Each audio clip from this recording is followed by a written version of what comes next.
नमस्कार दोस्तों, जय श्री राम। कैसे हो आप सब लोग? उम्मीद है सब बढ़िया होंगे। आज मेरी छुट्टी थी क्योंकि जन्माष्टमी है, तो हैप्पी जन्माष्टमी टू ऑल।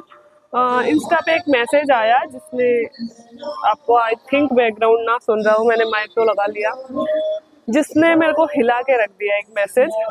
ऐसे थोड़ा सा अंदर से कई आप में से बहुत सारे लोग देखो डेली मैसेज करते हैं। सबसे पहले तो सॉरी, मैं आपके मैसेजेस का रिप्लाई नहीं दे पाती क्योंकि यार मैं अकेली हूँ जो कंटेंट भी सोचती हूँ, फिर बनाती भी हूँ, फिर एडिट भी करती हूँ, फिर कमेंट में मैनेज करती हूँ, और उधर इंस्टा का भी डेड हो जाता है, इंस्टा पे क्या डालना है, इधर क्या डालना है, तो ना, और फिर ऊपर से जॉब, फिर ऊपर पर्सनल लाइफ है ना, बड़ा हेक्टिक हो जाता है मेरे लिए। मैं सच में कभी कभी तो मुझे लगता है मैं अपने हस्बैंड को बोलती भी हुई साथ में ना, मेरे वो हो जाएगा, पैरालिसिस हो जाएगा। सच में मुझे ऐसे लगता है, फोन ऐसे चला चला के तो सॉरी, रिप्लाई नहीं दे पाती। मैं पढ़ ज़रूर लेती हूँ आपके सारे कमेंट, क्योंकि मेरा इतना बड़ा चैनल नहीं है कि मैं जो डाल रही हूँ वो कमेंट मेरी आंखों के सामने ना आए। मैं सारी चीज़ें पढ़ लेती हूँ, जो ज़रूरी लगता है उनका रिप्लाई भी करती हूँ। लेकिन आपसे भी एक रिक्वेस्ट है यार, फालतू कमेंट ना करें मुझे, है ना।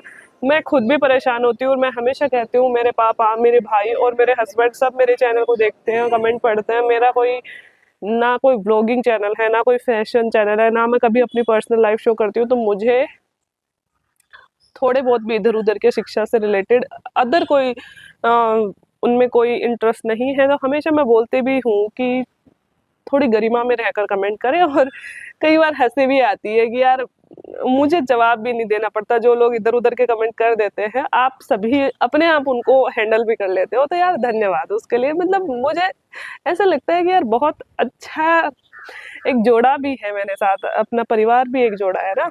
तो आज एक मैसेज आया, इंस्टा पे मैसेज आया था, और मैं उनका नाम यहाँ पे पब्लिश नहीं करूँगी, बताऊँगी नहीं, क्योंकि मुझे लगता है कि भाई उन्होंने अगर इंस्टा पे मुझे पर्सनल मैसेज किया है तो मुझे लगता है कि शायद वो अपना नाम पर्सनली रखना चाहते हैं। इंस्टा पे भी देखो मैंने प्राइवेसी कर रखी है, आप सबको ही मुझे मैसेज नहीं कर सकता, पर हाँ मैसेज रिक्वेस्ट आप सेंड कर सकते हो। मुझे अगर लगता है कि ये ज़रूरी है पढ़ना या रिप्लाई करना, तो मैं दो तीन दिन से जब इंस्टा चेक करती हूँ तो मैं करती हूँ रिप्लाई, है ना। तो ऐसे ही आज मैंने खोला इंस्टा और वो मैसेज आया हुआ था, मैं स्क्रीनशॉट जरूर लगाऊंगी।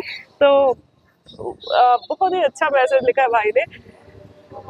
मुझे तो इतनी शुद्ध हिंदी लिखी है कि मुझे शायद याद भी नहीं हो रही।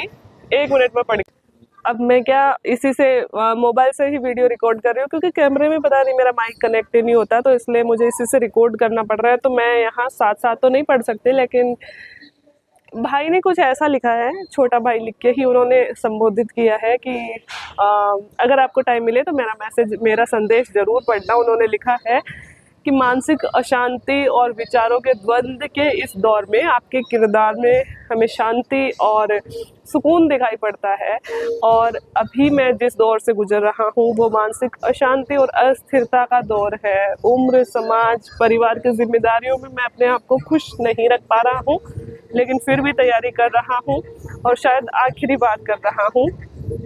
मैं आपके किरदार से जो एक बात लेना चाहता हूँ वो ये है कि आप जैसा शांत मतलब चित हमें भी प्रदान करें, या हमें भी राह दिखाएं आप कैसे मैनेज कर पाते हैं। तो देखो, मैं सबसे पहले तो मतलब मुझे ऐसा लगता है कि शायद जो आप मैसेज कर रहे हो वो ज़्यादा उम्र नहीं होगी, मेरे से तो कम ही होगे, है ना।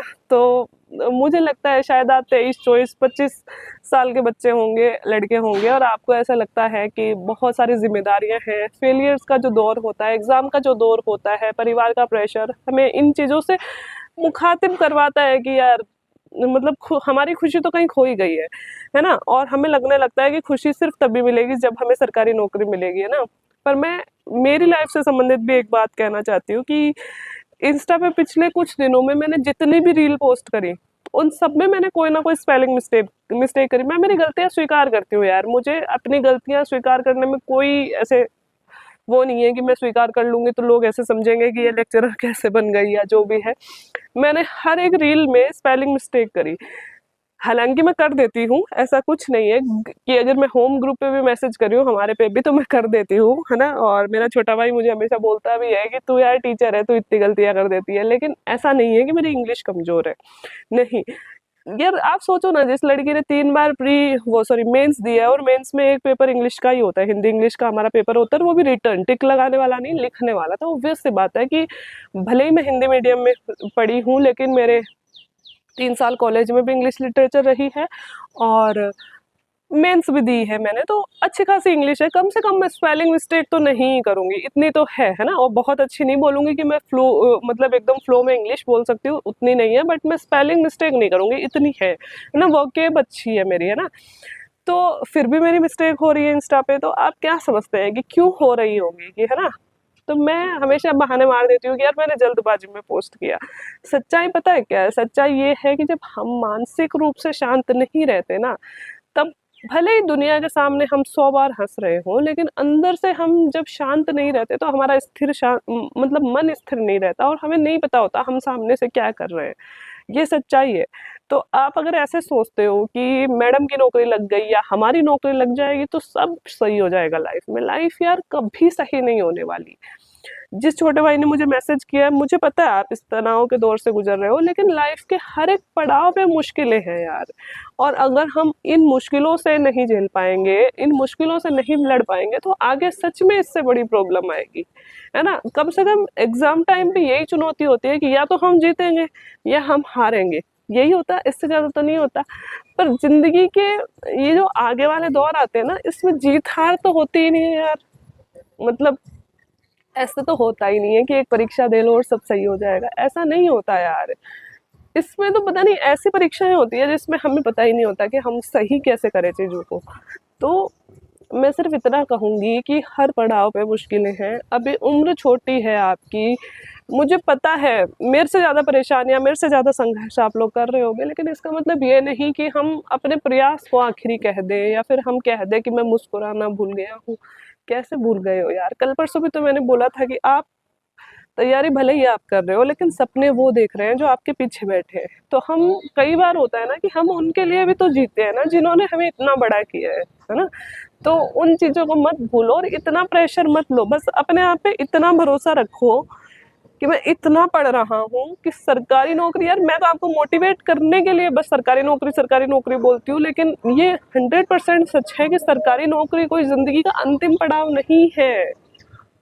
सरकारी नौकरी जिंदगी का अंतिम पड़ाव नहीं है। सरकारी नौकरी एक इतनी सी छोटी सी चीज है, आप इतने काबिल बन जाओगे पढ़ते पढ़ते, अगर आपने 2 3 4 5 साल तैयारी करी है ना, कि आप बहुत कुछ अच्छा लाइफ में कर लोगे, इतना विश्वास रखो।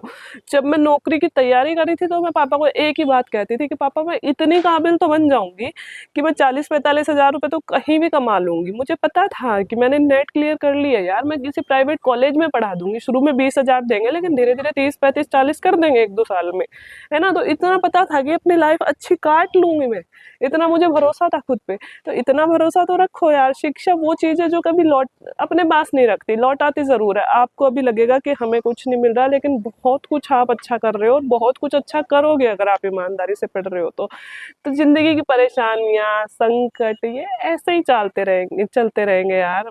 इनसे इतना मत घबराओ। कल भी शायद, अब मैं वो मैसेज एक और ढूंढ रही थी जो मैंने रीट वाला वीडियो डाल रखा है। मेरी आवाज कांपने लगती है जब मैं ऐसे मैसेजेस का जवाब देती हूँ, क्योंकि मैं रिलेट करती हूँ यार। अब तो मैं इतनी इमोशनल हो गई, जैसे बड़ी बड़ी बड़ी होते जा रही हूँ, वैसे मुझे ऐसा लगता है कि किसी मकड़ी का जाला भी तोड़ तोड़ रही हूँ ना मैं, तो मुझे ऐसा लगता है मैं किसी का घर उजाड़ रही हूँ। इतना डर लगने लग गया जिंदगी से, इतना सब कुछ, क्या ही बोले यार। जितने आप बड़े होगे ना, सरकारी नौकरी लगो, दुनिया को देखोगे, उतना समझोगे कि यार हमसे तो बहुत परेशान है लोग।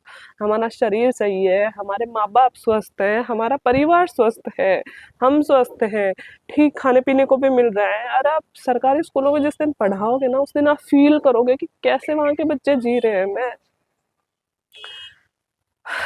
फटी पुरानी ड्रेस पहन के आते हैं बच्चे, जिनके पास कपड़े नहीं होते यार, झिरकियां लगी हुई होती है ड्रेसों पे। तो आप सोचो कि अगर हम उन्हें कभी कलरफुल ड्रेस पहनने के लिए बोल देते हैं ना, वो खुद ऐसे सोचते हैं कि हम आज बहुत सुंदर लग रहे हैं। पर हम जिस दौर में है ना, उनसे पता चलता है कि कितने पुराने कपड़े पहन के आए हैं बच्चे। बहुत गरीबी है यार दुनिया में। तो सरकारी नौकरी इज लाइक सिर्फ एक मोटिवेशन है बस कि आप पढ़ो, आप लग जाओगे अगर आप इसकी तैयारी में लगे हो तो। ऐसा नहीं है कि भाई इसके अलावा ज़िंदगी में कुछ है ही नहीं, बहुत कुछ है ज़िंदगी में और बहुत कुछ करोगे। एक बच्चे ने और मैसेज किया था कि भगवान, एक मिनट ब्राइटनेस कम हो गई। एक बच्चे ने और मैसेज किया था, शायद अब उसने वो डिलीट कर दिया, कि भगवान अगर इस बार मैं इस बार के रीट के एग्जाम से पहले मेरा एक्सीडेंट हो जाए। कितनी बड़ी बात है यार, कितना सर पे ले लिया एग्जाम को यार आपने। एक्सीडेंट हो जाए मतलब आपके पीछे जो है वो क्या करने वाले हैं। फिर आगे जिंदगी में एक परीक्षा नहीं पास करोगे तो आप खुद को मरने जीने पे ले आए, तो फिर जिंदगी में और बहुत सारी परेशानियां आएंगी, उसमें क्या कर लोगे यार आप जीने का जज्बा कैसे छोड़ सकते हो। बहुत कुछ है जिंदगी में करने को और बहुत कुछ करोगे। जरूरी नहीं है हर एक व्यक्ति को सरकारी नौकरी मिले। मैं आज भी मैं कह रही हूँ कि जो हमसे कम इंटेलिजेंट बच्चे थे ना वो बढ़िया लाइफ में सेट है, बढ़िया सेट है। कोई भी बिजनेस कर रहे हो बढ़िया कमाते हैं यार। जो 12वीं पास करके जिन्होंने स्कूल छोड़ दी ना वो भी बढ़िया कमा रहे हैं, हमसे बढ़िया गाड़ियां लेके घूम रहे हैं। तो ऐसा कुछ नहीं है, बस जज्बा आप में होना चाहिए, खुद पे होना चाहिए और अपने कर्मों पे होना चाहिए कि मैं कुछ ना कुछ तो कर लूंगा लाइफ में यार। और लुगाइयों की परेशानियां तो आपने देखी नहीं, आप लड़के हो कैसे बात कर रहे हो, लुगाइयां तो यार। एक लेडी का मैसेज था कि मेरे 3 कितने महीने की 1 साल की लड़की है, हस्बैंड बहुत ही मिसबिहेव करते हैं, मैंने घर छोड़ दिया है, डाइवोर्स का फैसला ले लिया है और वो अपनी एकेडमिक्स उनकी अच्छी है, वो पढ़ना चाह रही है और वो कह रही है मैं पढ़ूंगी। आपको देख के लगता है कि मैं पढ़ सकती हूँ, मैं बन सकती हूँ, तो सोचो यार उनकी मानसिक स्थिति क्या होगी कि।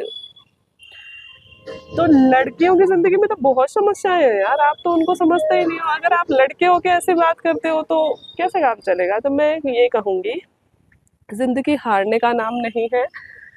जब तक सपने हैं अधूरे अपने तब तक जिंदगी है, और जब तक जिंदगी है तब तक उन सपनों को पूरा करने का चांस है। तो जिंदगी की डोर मत छोड़ो। परेशानियां सबकी लाइफ में हैं और आती रहेंगी, हमेशा रहेंगी, लेकिन खुद पे विश्वास मत छोड़ो और अपने भगवान पे विश्वास मत छोड़ो। आप एक ना एक दिन जरूर सफल हो जाओगे। आज का लेक्चर बोरिंग लगा होगा पर यार मेरे से रहा नहीं गया आप लोगों के मैसेज देख के।